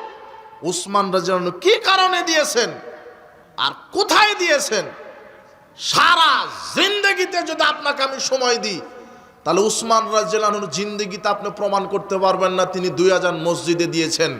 জুমার দিনে 2 আজান দেওয়া সুন্নাত, উসমানের সুন্নাত, কিন্তু 2 আজান মসজিদে দেওয়া বিদআত। কথা বুঝেছেন? দেখান আপনি আমাকে। উসমান 2000 মসজিদে দিয়েছেন। এটাই হলো মানহাজ। কথা বুঝেছেন? এটাই হলো মানহাজ। কারণ আরেকটা, কে বলেছে সম্মিলিত মোনাজাত বিদআত? কেউ বলেনি। সম্মিলিত মোনাজাত সুন্নাত। সম্মিলিত মোনাজাত করতে হবে। মোনাজাত করলে আল্লাহ খালি হাত ফেরত দিতে লজ্জাবোধ করেন। কিন্তু মাওলানা সাহেব, মানহাজটা যে দেখতে হবে আপনার। রাসূল সাল্লাল্লাহু আলাইহি ওয়াসাল্লাম, সাহাবায়ে কেরাম কোথায় কি কারণে মোনাজাত করেছেন? মোনাজাতের দলিল আছে, সম্মিলিত মোনাজাতেরই দলিল আছে। রাসূল সাল্লাল্লাহু আলাইহি ওয়াসাল্লাম সালাতুল ইস্তিসকা, বৃষ্টি প্রার্থনার সালাতে সব সাহাবীদেরকে নিয়ে কি করেছেন? সম্মিলিত মোনাজাত করেছেন। কথা বুঝেননি মনে হয়। যখন তিনি কুনুতে নাজেলা পড়েছেন, সাহাবীদেরকে নিয়ে সম্মিলিত কি করেছেন? মোনাজাত করেছেন। এগুলি কারণ, কোন শাসকের পক্ষে বিপক্ষে, কোন কাফের মুশরিকের বিরুদ্ধে দোয়া করতে হবে, বরদোয়া। তিনি ফরজ সালাতের পর শেষ রুকু থেকে উঠে সাহাবীদেরকে নিয়ে কুনুতে নাজেলা পড়েছেন, সম্মিলিত মোনাজাত করেছেন, করেননি? অনাবৃষ্টি, খরা, অতিবৃষ্টি, তিনি বৃষ্টি বন্ধের জন্য অথবা বৃষ্টি হওয়ার জন্য সকল সাহাবীদেরকে নিয়ে সম্মিলিত মোনাজাত কি করেননি? তা আপনি কিভাবে বলছেন সম্মিলিত মোনাজাত বেদাত? সম্মিলিত মোনাজাত বেদাত নয়, সম্মিলিত মোনাজাত করা সুন্নাত। কিন্তু রাসূল সাল্লাল্লাহু আলাইহি ওয়াসাল্লাম যেই জায়গায় যেই কারণে করেছেন, ওই জায়গায় ওই কারণে করা সুন্নাত। এখন যদি আমি আপনাকে বলি, মাওলানা সাহেব আসসালামু আলাইকুম রাহমাতুল্লাহি ওয়া বারাকাতুহু, আসসালামু আলাইকুম রাহমাতুল্লাহ, এই যে আপনি দড়ি পাকানো ধরলেন, আপনার জিন্দেগিতে আপনি প্রমাণ দিতে পারবেন না যে রাসূল সাল্লাল্লাহু আলাইহি ওয়াসাল্লাম 5 ওয়াক্ত ফরজ সালাতের পরে সবাইকে নিয়ে মোনাজাত করেছেন। সারা পৃথিবীর সব হুজুর যদি করে তবুও বেদাত হবে। কাবা ঘরের ইমামও যদি করে তবুও বেদাত হবে। কেন বেদাত হবে? মুহাম্মদ সাল্লাল্লাহু আলাইহি ওয়াসাল্লাম করেননি। কথা বুঝেননি মনে হয়। ফরজ 5 ওয়াক্ত সালাতের পরে, সভা সমিতির পরে, জালসার পরে, বিবাহ বৈঠকের পরে, জানাজার পরে, দাফনের পরে সারা পৃথিবীর সব মাওলানা যদি মোনাজাত করে তবুও বেদাত হবে। কেন? মুহাম্মদ সাল্লাল্লাহু আলাইহি ওয়াসাল্লাম তার জিন্দেগিতে মানুষকে কবর দিয়ে সবাইকে নিয়ে সম্মিলিত মোনাজাত করেননি।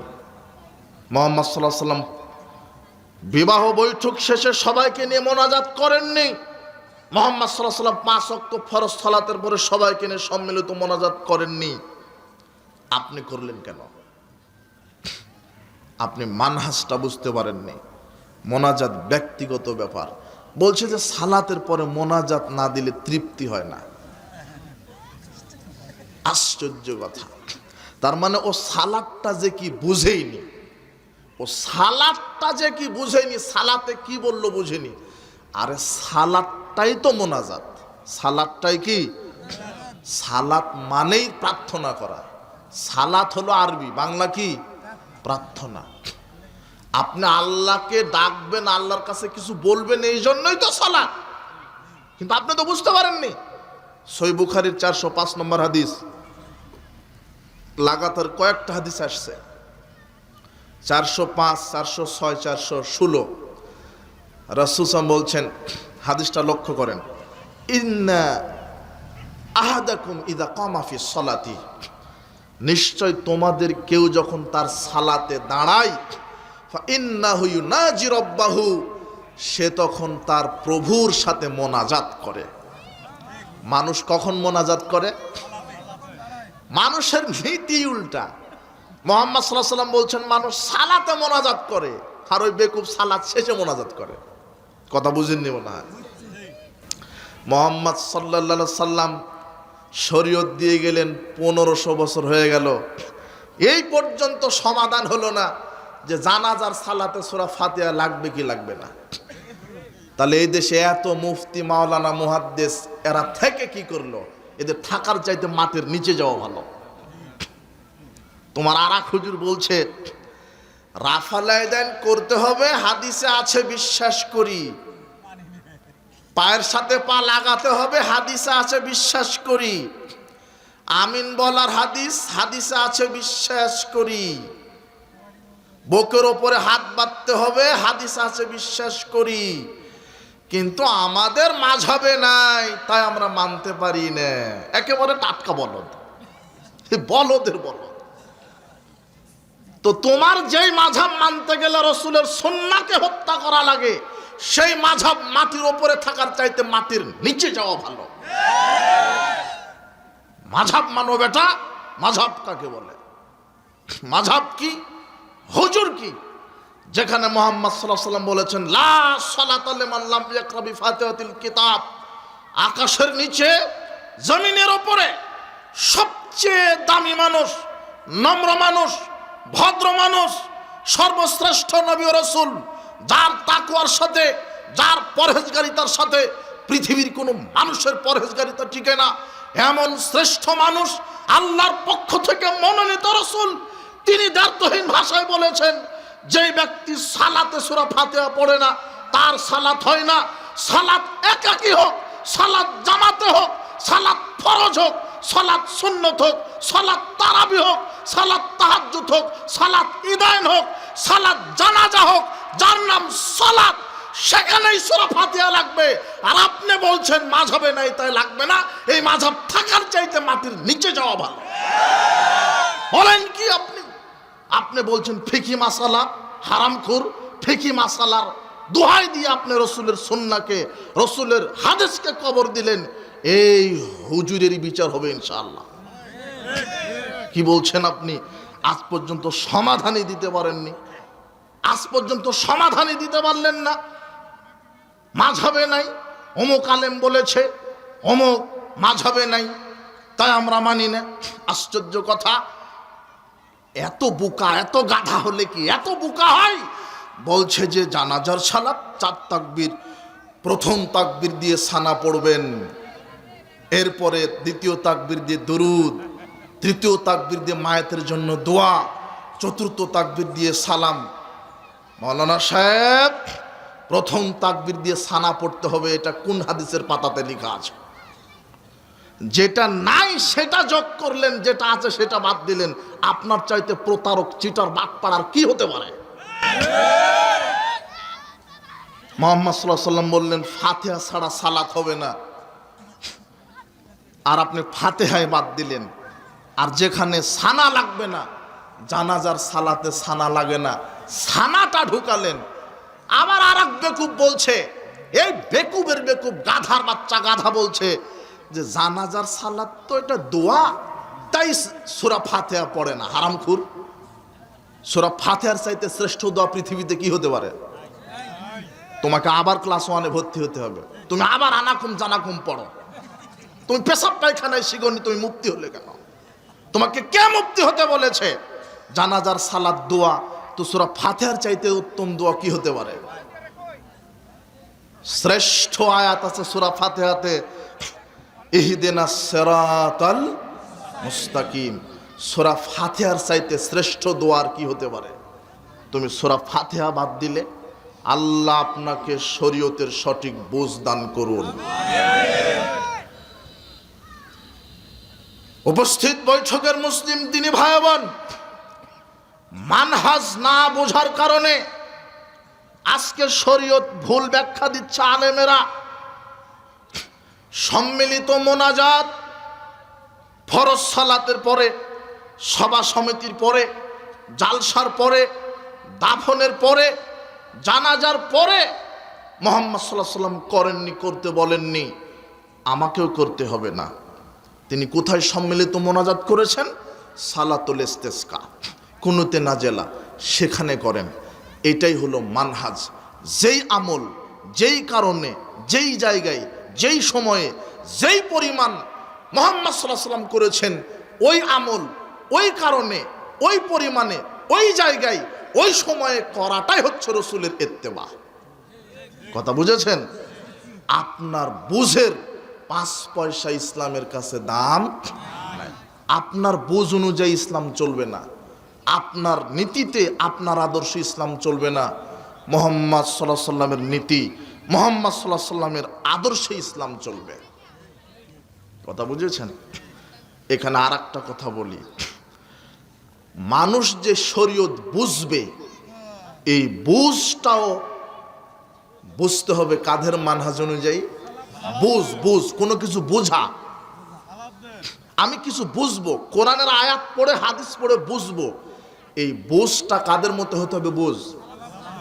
শোনেন, আজকে মুসলিম উম্মাহ দলে দলে ফেরকায় বিভক্ত হওয়ার প্রধান কারণ কোরআন হাদিস নিজেদের মতো করে ব্যাখ্যা দিয়েছে, বুঝেছে, নিজেদের মতো করে বুঝেছে।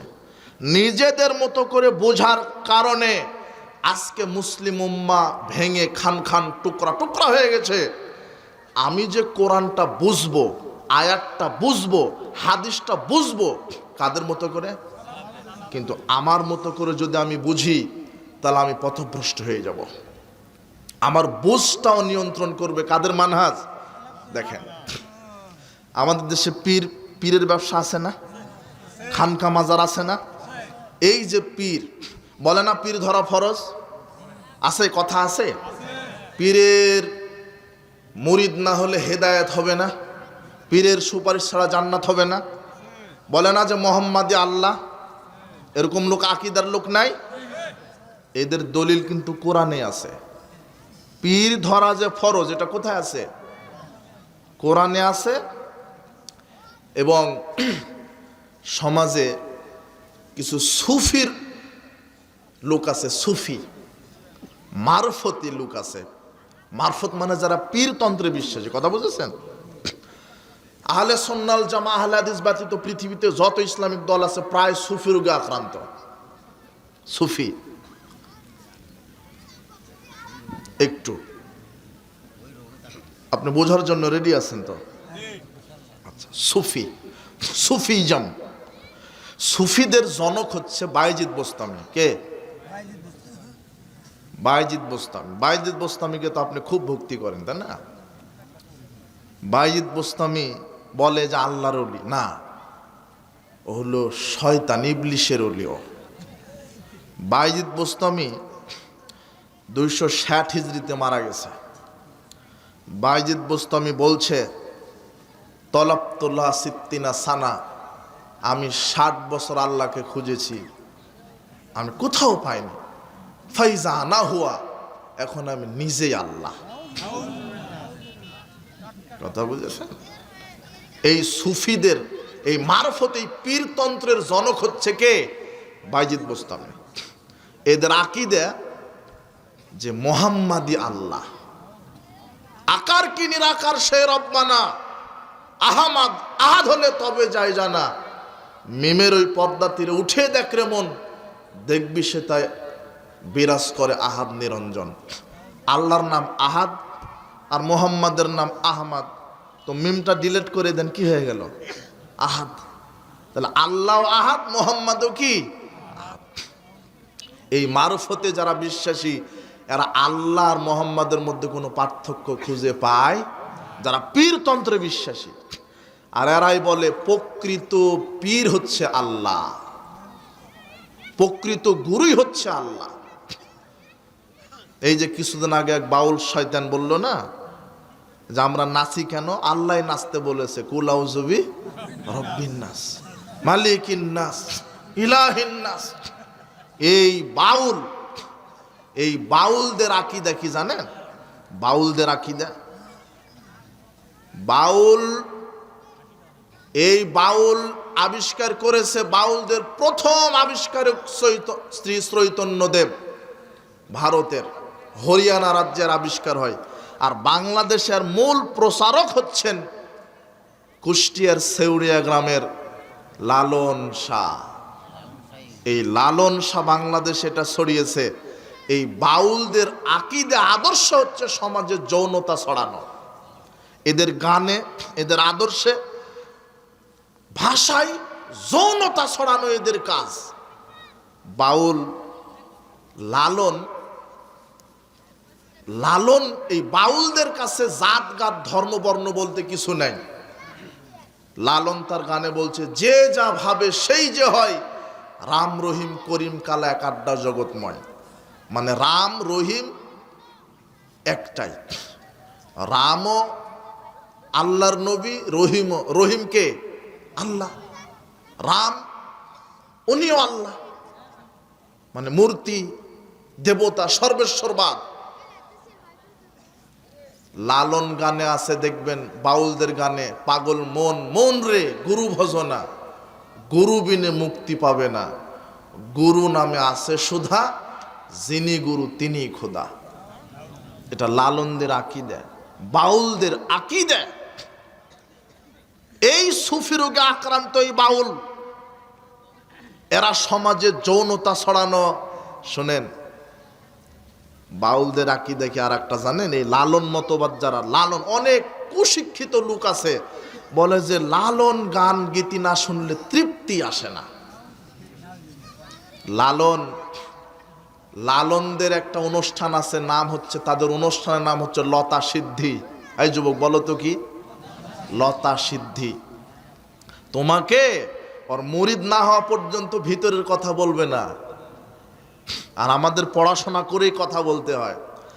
লতা সিদ্ধি, বাউলদের কাছে লতা মানে কি জানেন? লতা মানে নারীর যৌনাঙ্গ। এই বাউল ফকিরারা কিন্তু সেজদা দেয় না, সালাত আদায় করে না, এদের কাছে কোনো সালাত নেই। এদেরকে জিজ্ঞাসা করবেন তোমরা সালাত আদায় করো না কেন? তখন এরা বলবে ইবলিশ সব জায়গাতে সেজদা দিয়েছে, শুধু সেজদা দিতে পারেনি নারীর যৌনাঙ্গে, তাই আমরা নারীর যৌনাঙ্গে সেজদা দিই। ওরা রাত্রির আধারে বাল্ব, দরজা জানালা বন্ধ করে নারী পুরুষ একাকার হয়ে যায়। আর এই লালন, এই বাউলদের এই লতা সিদ্ধি অনুষ্ঠানে নারী পুরুষ বেহাপনা বেলাল্লাপনা লিপ্ত হয়। আর এই লতা সিদ্ধি অনুষ্ঠানে এদের প্রধান একটা ভোজ অনুষ্ঠান আছে। এদের প্রধান ভোজ খাদ্য অনুষ্ঠান হচ্ছে, এরা যে খাদ্যটা তৈরি করে সেই খাদ্যের নাম হচ্ছে প্রেম ভাজা। কি? প্রেম ভাজা। এই যুবক, আজকের অনুষ্ঠান, এই ইসলামী সম্মেলন শেষ হওয়ার পরেই তুমি লালন মতবাদ সম্পর্কে নেটে সার্চ দাও, উইকিপিডিয়াতে যাও, নেটে যাও, আর প্রেম ভাজা শব্দটা লিখো, দেখো সব চলে আসবে। প্রেম ভাজা এদের প্রধান খাদ্য। আর প্রেম ভাজা এই খাদ্যটা তৈরি করে 5টা উপাদান দিয়ে। কয়টা? 5টা। এক,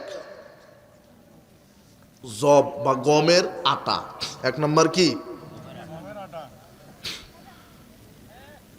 মানুষের পায়খানা। 2, মানুষের কি? পায়খানা। 3, পেশাব। 3 নম্বর কি? পেশাব।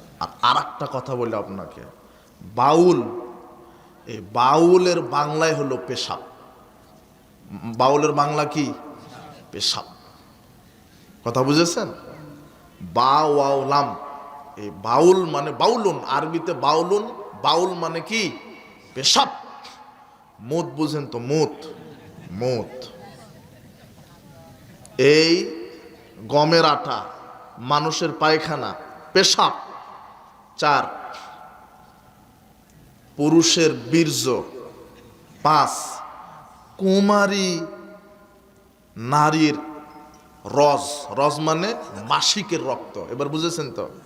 এই 5টা মিক্সড করে খাদ্য তৈরি করে প্রেম ভাজা। এটা হলো তাদের খাবার। আর ওর সাথে থাকে সিদ্ধি মানে গাঁজা। তোমার কিছুদিন আগে এক লালন শয়তান সংবাদ সম্মেলনে বলল না যে লালন মাজারে যদি গাঁজা বন্ধ করে দেন আমরা 30 জন লোকও পাবো না। আর আমরা তো 10 বছর আগেই বলে দিয়েছি, বাংলাদেশে যেটা যত বড় মাজার সেটা তত বড় এক একটা গাঁজার ফ্যাক্টরি। এক একটা গাঁজা চাষ হয় ওখানে, টাকা দেন আপনি, ওরা গাঁজা চাষ করে ওখানে, ওরা সিদ্ধি খায়। তো এই সুফি রোগে আক্রান্ত প্রায় এই মারফত তত্ত্বে বিশ্বাসী, এদের আকীদা পীর ধরা ফরজ। পীর ধরা কি? এটা কোরআনে আছে। আমি সময়ের অভাবে আমি আপনাকে বোঝাতে পারলাম না, এতটুকুন বলি যে বুঝ নিতে হবে। কোরআনের আয়াতটা বুঝবেন কাদের মতো করে? কিন্তু নিজের মতো করে যদি আপনি কোরআনের আয়াত বুঝেন পথভ্রষ্ট হয়ে যাবেন। দেখেন, যারা বলছে যে পীর ধরা ফরজ, কোরআনে আছে, দেখেন কোরআনে পীর ধরার কথা আছে, দেখেন সূরা মায়েদা 35 নম্বর আয়াত। কত নম্বর আয়াত? মনে হয় এলোমেলো হয়ে গেছেন তা না? একটু একটু একটু মনোযোগী হন, আমি শেষ করে দেব। পীর ধরা ফরজ, আল্লাহ বলছেন কোরআনে, ইয়া আইয়ুহাল্লাযিনা আমানুত্তাকুল্লাহ, হে বিশ্বাসীগণ আল্লাহকে ভয় করো, ওয়াবতাগু ইলাইহিল ওয়াসিলা, আর ওয়াসিলা ধরো। কি ধরো? ওয়াসিলা। এখন এটা তো খানকার হুজুর এই আয়াত মেরে দিল, বলছে এই যে আল্লাহ ওয়াসিলা ধরতে বলেছে, আর ওয়াসিলা মানে কি? পীর। ওয়াসিলা মানে কি? ধরো, পীর ধরো। কিন্তু আসলে ওয়াসিলা মানে পীর? হ্যাঁ, এই আয়াতটা বুঝবেন কাদের মতো করে? সালাফদের মতো করে।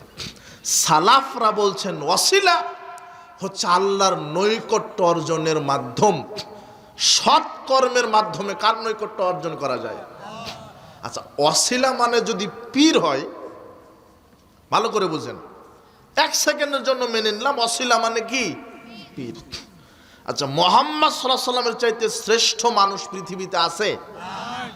এখন আপনি আজানের দোয়াতে একটা বাক্য বলেন, ওয়া আতি মুহাম্মাদানিল ওয়াসিলাতা ওয়াল ফাদিলা, বলেন না? এর অনুবাদ করেন তো, ওয়া আতি, আল্লাহ তুমি প্রদান করো, মুহাম্মাদান, মুহাম্মদকে, ওয়াসিলা মানে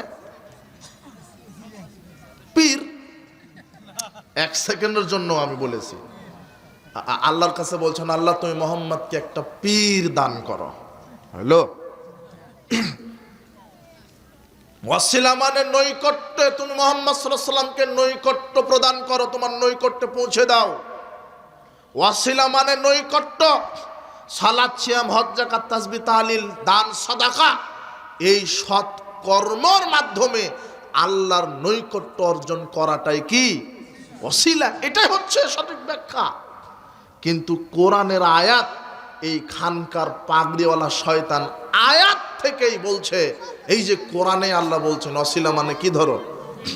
এই যে আয়াতটা তেলাওয়াত করলো, কিন্তু বুঝ দিল শয়তানের মতো বুঝ।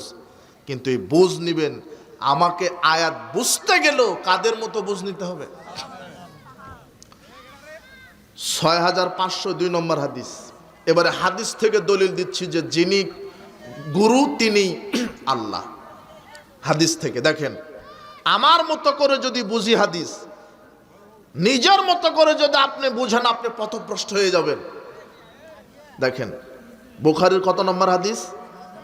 6502। আল্লাহ বলছেন,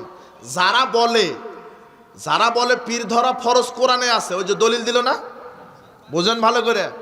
কিন্তু ওই আয়াতটা বুঝতে হবে কাদের মতো করে? সালাত। এখন দেখেন, যারা বলে যিনি গুরু তিনি আল্লাহ, বলে না, এই দলিল হাদিসে আছে। কোথায় আছে? হাদিসে আছে। দেখেন 6502 নম্বর হাদিস সহিহ বুখারীর। আল্লাহ বলছেন, আমার বান্দা আমি যেগুলি ফরজ ইবাদত দিয়েছি তা তো করে, নফল ইবাদতের মাধ্যমে যারা আমার নৈকট্য অর্জন করে, ভালো করে শুনেন, আল্লাহ বলছেন হাদিসে কুদসি 6502 নম্বর হাদিস। আল্লাহ বলছেন, যারা আমি যেগুলি ইবাদত ফরজ করেছি সেগুলো তো করে, নফল ইবাদতের মাধ্যমে আমার নৈকট্য হাসিল করে। যেই বান্দা নফল ইবাদতের মাধ্যমে আমার নৈকট্য হাসিল করে, সেই বান্দার আমি দুই হাত হয়ে যাই। কি হয়ে যায়? বুঝেননি মনে হয় কথা। আল্লাহ এত খুশি হন, যেই বান্দাটা আল্লাহর বেশি বেশি ইবাদত করে, আল্লাহ ওই বান্দার প্রতি খুশি হয়ে বলেন, আমি ওই বান্দার দুই হাত হয়ে যাই। কি হয়ে যায়? আমি ওই দুই বান্দার দুই চোখ হয়ে যাই, আমি ওই বান্দার দুই পা হয়ে যাই, যেই পা দিয়ে সে হাঁটে। আমি ওই বান্দার দুই চোখ হয়ে যাই, যেই চোখ দিয়ে দেখে। আমি বান্দার দুই হাত হয়ে যাই, যে হাত দিয়ে ধরে। এই তো খানকার হুজুর হাদিস পেয়ে গেল। এই যে তার মানে যে ইবাদত করতে করতে মারফত হাসিল করে ফেলবে, ওই ব্যক্তি আল্লাহতেই পরিণত হয়ে যাবে। নাউজুবিল্লাহ। হাদিস, আল্লাহ নিজেই বলছেন, আমি এত খুশি হয়ে যাই, ওই ব্যক্তির দুই হাত আমি আল্লাহ নিজেই হয়ে যাই। তার মানে ওই ব্যক্তি কি হয়ে গেছে? এখন এটাই বায়জিদ বুস্তামের আকীদা, হুয়াল কাউলু বিআন্নাল্লাহ ইয়াহিল্লু ফিল ইনসান। বায়জিদ বুস্তামি বলছেন, মানুষ যখন ধ্যান করতে করতে, ইবাদত করতে করতে মারিফত হাসিল হয়ে যায়, তখন মানুষ আল্লাহ হয়ে যায়। এই জন্য বায়জিদ বুস্তামি বলছেন, আমি 7 বছর আল্লাহকে খুঁজলাম, কোথাও পেলাম না, আমি বায়জিদ বুস্তামি নিজেই আল্লাহ। এই মারফত পীরদের আকীদা, যিনি পীর তিনি কি আল্লাহ। মানে ও ধ্যান করতে করতে ওর 2 হাত কার হাত হয়ে গেছে, ওর 2 চোখ কার 2 চোখ হয়ে গেছে। আর এটা তো বুখারীর হাদিস। আল্লাহ নিজে বলছেন, যে ব্যক্তি নফল ইবাদত করে করে আমার নৈকট্য পৌঁছে যায়, আমি আল্লাহ তার 2 চোখ হয়ে যাই, আমি আল্লাহ তার 2 পা হয়ে যাই। তার মানে ওই লোকটা এখন কি হয়ে গেছে, এটা হাদিস। কিন্তু এই হাদিসের বুঝ, এই বুঝটাও নিতে হবে মানহাজুস সালাফ। এই হাদিসটা বুঝতে হবে কাদের মতো করে? আব্দুল্লাহ ইবনে আব্বাস রাদিয়াল্লাহু, আব্দুল্লাহ ইবনে মাসউদ রাদিয়াল্লাহু আনহু বলছেন, আল্লাহ ওই ব্যক্তির 2 চোখ হয়ে যায়, মানে ওই চোখ দিয়ে আল্লাহ যা নিষেধ করে, ওই 2 চোখ দিয়ে ওই ব্যক্তি আর তা দেখে, ওই ব্যক্তি সেটাই দেখে যেটা আল্লাহ দেখতে বলে। সুবহানাল্লাহ। ওই ব্যক্তিটা সেই পথেই চলে যেই পথে কে চলতে বলেন, ওই ব্যক্তি ওই জিনিসই ধরে যেটা কে ধরতে বলেন। এটা হলো সঠিক ব্যাখ্যা, এটাই হলো সঠিক বুঝ। কিন্তু শয়তান বুঝ মেরে দিল যে ওই যে ও ইবাদত করতে করতে পীর ও আল্লাহ হয়ে গেছে। এই যে হাদিস থেকে দলিল দিল পীর ধরা কি ফরজ। তাহলে আমাকে কোরআনটা বুঝতে হবে কাদের মতো করে? আমি বুঝবো শরীয়ত, বুঝবো সালাফদের মতো করে। আমি ঈমান আনবো কাদের মতো করে? আমি আমল করব কাদের মতো করে? সালাফদের মতো করে। আমার প্রত্যেকটা, শোনেন, মানহাজ এই শব্দটাই ব্যাপক। একজন মানুষের সার্বিক দিক এবং বিভাগ নিয়ন্ত্রণ করে যেই বস্তুটা, সেটার নাম কি? মানহাজ। আমার সাথে আবার বলেন মানহাজ। সকালে যান বললেন না যে মাযহাব সম্পর্কে আলোচনা করলেন। আমার এক উস্তাদ আকীদা সম্পর্কে আলোচনা করেছে, আকীদা। তো জনগণ বলছে 1.5 ঘন্টা মৌলানা সাহেব আলোচনা করলো, কিন্তু আকিকা গরু দিয়ে না খাসি দিয়ে এটাই তো বললো না। কথা বুঝেন নেব না? আরে জনসাধারণ তো বহুদূরের কথা, এই বাংলাদেশের 98% জন হুজুরি আকীদা সম্পর্কে ধারণা রাখে না, মানহাজ সম্পর্কে জ্ঞান রাখে না। এই মানহাজ যতক্ষণ আপনি না বুঝবেন, কোরআন অনুবাদ করতে পারবেন না, হাদিসও বুঝতে পারবেন না, আমলও করতে পারবেন না। এই জন্য মানহাজটা যদি আপনি বুঝেন, আর কাদের মানহাজ? সালাফদের। আপনার ঈমান, আপনার আমল, আপনার বুঝ, আপনার অর্থনীতি, সমাজনীতি, রাজনীতি সব কিছু নিয়ন্ত্রণ করবে কাদের মানহাজ? সালাফদের মানহাজ। সময় আরো কিছু কথা ছিল, এই বিষয়টাই ব্যাপক, এ সম্পর্কে বলাও কঠিন, বোঝানো কঠিন, বোঝাও কঠিন। আল্লাহ আমাদেরকে মানহাজুস সালাফ, সালাফদের মানহাজ অনুযায়ী ঈমান এবং আমল নিজের জীবনে বাস্তবায়ন করার তৌফিক দান করুন। যদি মানহাজটা আপনি বুঝতে পারেন, তাহলে আমলে বেদাত ঢুকবে না, ঈমানের ভিতরে শিরক ঢুকবে না। আজকে রন্ধে রন্ধে বিদাত, সালাতে বিদাত, সিয়ামে বেদাত। বাংলাদেশের মানুষ সালাত শুরু করার পূর্বে 8টা বেদাত করে, শুরুই করেনি, শুধু রেডি হতে 8টা বেদাত। কয়টা? আরে শুধু রেডি হচ্ছে, রেডি, শুরুই করেনি, শুধু রেডি হতে 8টা বেদাত। তার এক, ওই যে জায় নামাজের দোয়া মেরে দিল। কথা বুঝেননি মনে হয়?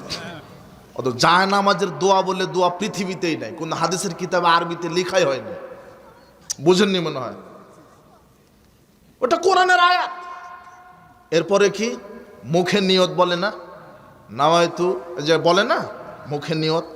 ওরে ভাই, জোহরের এক নিয়ত, আসরের এক নিয়ত, তারাবির এক নিয়ত, তাহাজ্জুদের এক নিয়ত, নিয়ত আর নিয়ত।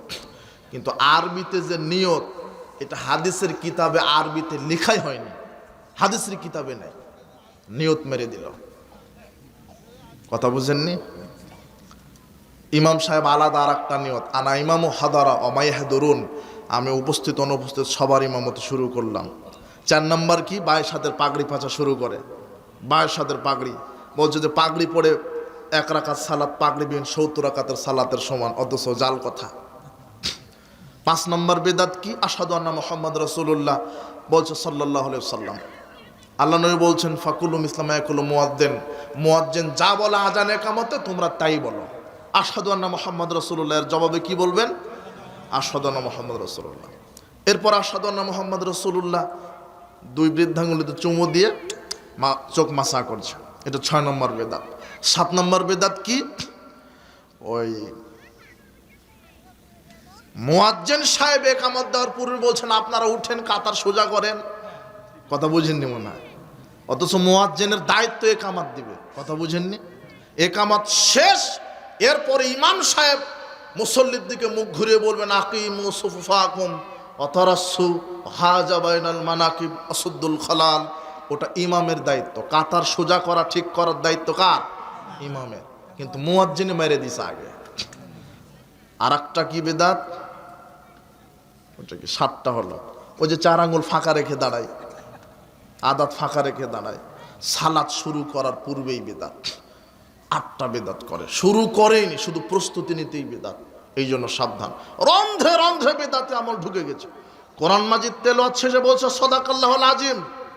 আপনার এই গাইবান্ধার সবচেয়ে যে বড় হুজুর, তাকে সকালে বলবেন মাওলানা সাহেব কোরআন মাজিদ তেলাওয়াত শেষে সাদাকাল্লাহুল আজিম বলা লাগে, এই দোয়াটা পৃথিবীর আছে কোন কিতাবে? হাদিসের কিতাবে। কোন হাদিসের কিতাবে আছে? সহিহ না, জয়ীফ না, এটা জাল, শুধু আরবিতে লেখা থাকলেই হলো, একটা দেখান আমাকে। কথা বুঝেননি মনে হয়? হাদিসের কিতাবে শুধু আরবিতে লেখা থাকলেই হবে। আর হুজুর বলছে যে নারী বুকের উপরে হাত বাঁধবে, পুরুষ নাভির নিচে হাত বেঁধে সালাত আদায় করবে। নারী পুরুষের সালাত আলাদা করে দিয়েছে। নারী বুকের উপরে, পুরুষ কোথায়? এখন হুজুরকে বলবেন এই হাদিস আছে কোথায়? এই বাক্য লিখায় নাই হাদিসে। চলছে রন্ধ্রে রন্ধ্রে বিদাত, কত যে বিদাত। আমি বলেছিলাম যে কোনো আমল করার পূর্বে কয়টা সূত্র? 4টা বলেছি, তা না? তার শেষেরটা হচ্ছে পদ্ধতি। শেষেরটা কি? পদ্ধতি। এই পদ্ধতিটা বুঝাতে গিয়ে আমি বলবো দলিল থাকার পর আমল করা বেদাত। দলিল থাকার পর আমল করা কি? ফরজ সালাতের পরে আয়াতুল কুরসি পাঠ করলে মরে গেলে কি ফজিলত? জান্নাত। এটা তো দলিল আছে। কিন্তু আপনি আয়াতুল কুরসি পাঠ করে দাড়িটা সরিয়ে বুকে মেরে দিলেন ফু, এটা কোথায় আছে? কথা বুঝেননি মনে হয়? সুবহানাল্লাহ 33 বার, আলহামদুলিল্লাহ 33 বার, আল্লাহু আকবার 34 বার, এটা আপনি তাসবিহ পড়লেন। রাসূল বলছেন তোমরা ডান হাতের আঙুলে তাসবিহ পাঠ করো। আপনি মেশিনে তাসবিহ পাঠ করলেন মানে? তসবিহ দানাতে করলেন মানে? এক মাদানি আমাকে বলছেন তসবিহ দানাতে তাসবিহ পাঠ করা একটা বেদাত বলা যাবে না, বলতে হবে মাকরু। আমি বললাম মাদানি সাহেব আপনি এখনো মাকরুতেই আছেন। আব্দুল্লাহ ইবনে মাসউদ রাদিয়াল্লাহু আনহু এক পুরুষ মানুষকে লাথি মেরে দিলেন। মুহাম্মদ সাল্লাল্লাহু আলাইহি ওয়াসাল্লাম বলছেন বাম হাতের আঙুলেও না। কোন হাতের আঙুলে? ডান হাতের আঙুলে। রাসূল সাল্লাল্লাহু আলাইহি ওয়াসাল্লাম বলছেন তোমরা ডান হাতের আঙুলে তাসবিহ পাঠ করো। বিচারের মাঠে আল্লাহ আঙুলকে বলবেন তোমাকে দ্বারা বান্দা কি করেছে? আঙুল সাক্ষ্য দিবে আল্লাহ আমাকে দ্বারা ব্যক্তিটা তাসবিহ পাঠ করেছে। আঙুলের সুপারিশ কবুল করে আল্লাহ তাকে জান্নাতে প্রবেশ করাবেন। ইবাদত করতে হবে রাসূলের সুন্নাহ অনুযায়ী। আপনার তাসবিহ, আপনার সালাম, আপনার কোরআন তেলাওয়াত, আপনার সালাত, সিয়াম, হজ, যাকাত যা কিছু আছে মানহাজুস সালাফ, সালাফদের মানহাজ অনুযায়ী। কথা মনে থাকবে? আমি কথার প্রেক্ষিতটা বলে ফেললাম। যাক, আল্লাহ আমাদেরকে মানহাজটা বোঝার তৌফিক দান করুন। বেদাত আশ্রয় দিবেন না।